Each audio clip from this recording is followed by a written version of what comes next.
ძველი წელთაღრიცხვის მე-14 საუკუნეში მოსე წინასწარმეტყველის ხელმძღვანელობით ებრაელმა ერმა დატოვა ეგვიპტე. და მოსემა წინ მოუწყვეს, თქვენ მოგეხსენებათ, მრავალი სასწაული აღსრულა ჯერ კიდევ ეგვიპტეში, რის შედეგადაც ფარაონმა საბოლოოდ მიიღო გადაწყვეტილება ებრაელების გათავისუფლებისა, თუმცა არ უნდა, მაგრამ მეათე ყველაზე მძლავრი სასწაული რაც მოხდა იმამ პირმშოშვილების შეიწირა ეგვიპტელების და იქ უკვე ბოლო გადაწყვეტილება მიიღო და ებრაელებმა დატოვეს ეგვიპტე, ხო? მაგრამ ქანაანის მიწაზე ისინი ვერ შევიდნენ. მიუხედავად იმისა, რომ აი თუ ისე დავთვლით ახლა ცოტა უხეშად,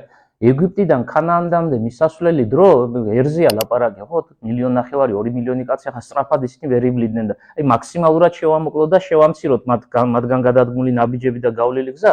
დასჭირდებოდათ ალბათ რა გითხრათ ახლა აი ყველაზე მეცი ერთი თვე აი მაქსიმუმ აი ყუს ნაბიჯებით რო იტყვიან რომ მიარად წესით ქანაანის მიწაზე ერთ თვეში უნდა ჩასულიყვნენ მაგრამ რამდენ ხანს გაგრძელდა ეს მოგზაურობა უდაბნოში საყოველთაო ცნობილი თარიღი 40 წლიანი ხეტიალი 40 წლიანი მოგზაურობა ეწოდება ხო და გეოგრაფია რომ ნახოთ და სხვადასხვა სპეციალური ატლასებიც არის გამოცემული აი ებრაელი ერის მიმოსვლა 40 წლის განმავლობაში ამ უდაბურ ადგილებში აი წრეზე რო იტრიალო ახლა აქ მოხვიდე სადღაცა წახვიდე ისევ აქ მოხვიდე კიდე სადღაც წახვიდე აი ერთი და იგივე ადგილი რო ტკეპნო და წრეზე აი ესეთი ვითარებაა და მიზეზი ამისა რა არის რატომ მოუწია 40 წელი რჩეულერს ეგვიპტეში უпростоრად უდაბნოში სიარული ალბათ ესეც საყოველთაო ცნობილი ამბავია და თქვენ შეგიძლიათ პასუხი გასცეთ სანამ ის თაობა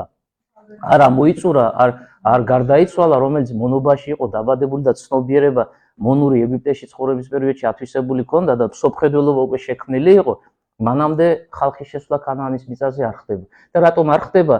ადამიანი როცა რაღაცას ითვისებს აი ჩვეულებრივ ჯულზე უმტკიცესი არისო ქართული გამოთქმა გვაქვს რა იმის ასე მარტივად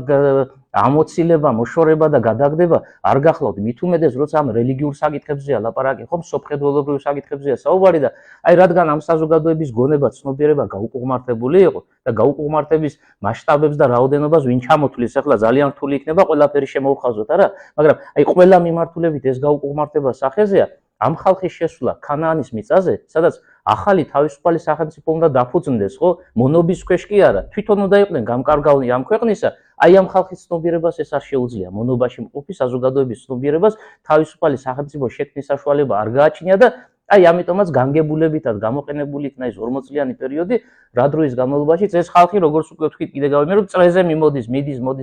ისევ ადგილზე დგას თუ შეიძლება ასე ითქვას არა აი როდესაც დასრულდა 40 წლიანი მოგზაურობის პერიოდი მოსე წინასწარმეტყველმა ებრაელიერი უკვე მიიყვანა ქანაანის მიწამდე საზღვრამდე მოდი ასე ვთქვათ თუმცა ეს არის იორდანეს აღმოსავლეთ სანაპირო ეგრეთ წოდებული ტრანს იორდანია და აი იქ უკვე ახალი ეტაპი იწყება ებრაელიერის ცხოვრებაში იმ გაგებით რომ დიდი წინასწარმეტყველი მოსე გარდაიცვალა ანუ ის თვითონ ქანაანის მიწაზე ვერ შევიდა სხვათა შორის ამ საკითხის რამდენიმე განმარტება არსებობს ეს დიდი ადამიანი რომელმაც რა ვიცი გამორჩეული მისია იტვირთა ხო მარტო თუნდაც ყოფითი გაგებით რამხელა მეგზურობა და რამხელა ღვაწლი ებრაელ ერთან მიმართებით გასწია რომ ეგვიპტიდან გამოიყვანა ისინი მე 40 წელი ატარა უამრავი სასწაული უშუალოდ მისი ხელით აღსრულდა მისი შუამავლობით აღსრულდა ჯობია თუ ასე ვიტყვით თუმცა მისი ხელითაც ხო თვითონ მოქმედებს რაღაცებს და ეს ადამიანი აღთქმულ ქვეყანაში ვერ შედის და ბუნებრივად იბადება ხოლმე ხშირად შეგითხრა რომ რატო და წმინდა წერილში რაღაც გარკვეული მითითებაა მაგრამ აი ჩემთვის ძალიან საგულისხმო აღმოჩნდა წმინდა იოანე ოქროპირის განმარტება ამ საკითხს ეხმიანება ეს დიდი კონსტანტინოპოლის მღვდელმთავარი და ასეთ რამეს გვეუბნება